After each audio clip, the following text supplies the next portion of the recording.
Nagarjuna Sagar project వెలవెలపోయింది. KRMB ఆదేశాల ప్రకారం తెలంగాణ, ఏపీకి తాగునీటిని మాత్రమే నీటిని విడుదల చేస్తున్నారు. నాగార్జున సాగర్ జలాశయం నీటి మట్టం 590 అడుగులకు గాను ప్రస్తుతం 512 అడుగులకు చేరుకుంది. ఇక డ్యాంలో 312 టీఎంసీలకు గాను కేవలం 135 టీఎంసీల నీరు మాత్రమే ఉంది. నాగార్జున సాగర్ ప్రాజెక్టు నుంచి పూర్తి వివరాలు మా ప్రతినిధి విజయ్ భాస్కర్ అందిస్తారు.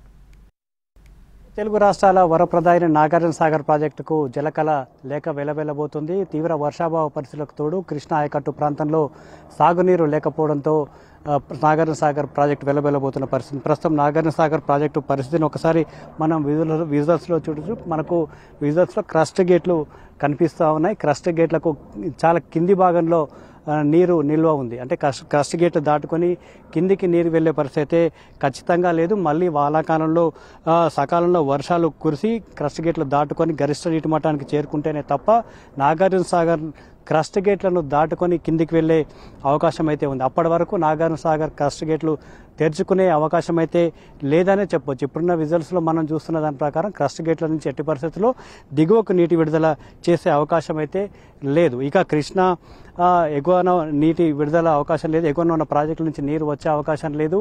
రెండు తెలుగు రాష్ట్రాలకు సంబంధించి కుడి ఎడమ కాలువలకు సంబంధించి నీటి విడుదల చేస్తారు.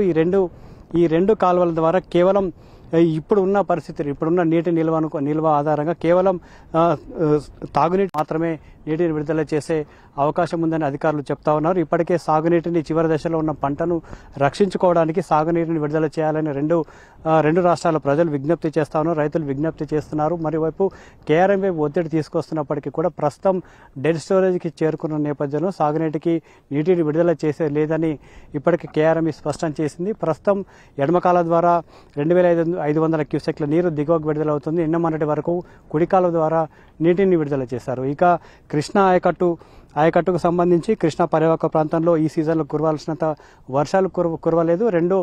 రెండు తెలుగు రాష్ట్రాల్లో కూడా సాధారణ వర్షపాతం కూడా నమోదు కాకపోవడంతో కృష్ణా నది పైన ఉన్న నాగార్జున సాగర్ ప్రాజెక్టు మాత్రం వెలబెలబోయిందని చెప్పవచ్చు. చుట్టూ ఉన్న కొండలు గుట్టలు అన్నీ కూడా గరిష్ట నీటి మట్టం ఉన్నప్పుడు ఏవైతే మునిగిపోయాయో అవన్నీ కూడా బయటికి తేలి కనిపిస్తూ ఉన్నాయి. రాళ్ళు, చిన్న చిన్న కొండలు గుట్టలన్నీ కూడా బయటికి తేలి కనిపిస్తున్న పరిస్థితి అయితే చాలా స్పష్టంగా కనపడతా ఉంది. దాదాపు 20 లక్షల ఎకరాలకు సాగునీరు అందిస్తుంది రెండు కాలువల ద్వారా. కానీ ఈసారి ఈ వానాకాలంలోనే నీటి విడుదల అంశానికి సంబంధించి ఆచితూచి ప్రభుత్వాలు నీటిని విడుదల చేశాయి.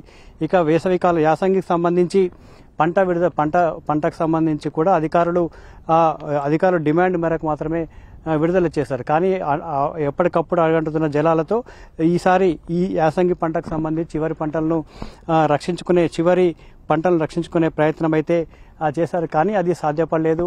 ఈ నేపథ్యంలోనే నాగార్జున సాగర్ ఆయకట్టు పరిస్థితి ఏంటి అనేది ప్రశ్నార్థకంగా మరి ఈ సీజన్లో తీవ్ర వర్షాభావ పరిస్థితులు నెలకొన్నాయి. రాబోయే రోజుల్లో అంటే జూన్ జూలై మాసంలో నీటి విడుదల అంటే మొదటిసారి పంట వేసుకున్నప్పుడు పంటకు కావలసిన సాగునీరు అందించే అవకాశం కూడా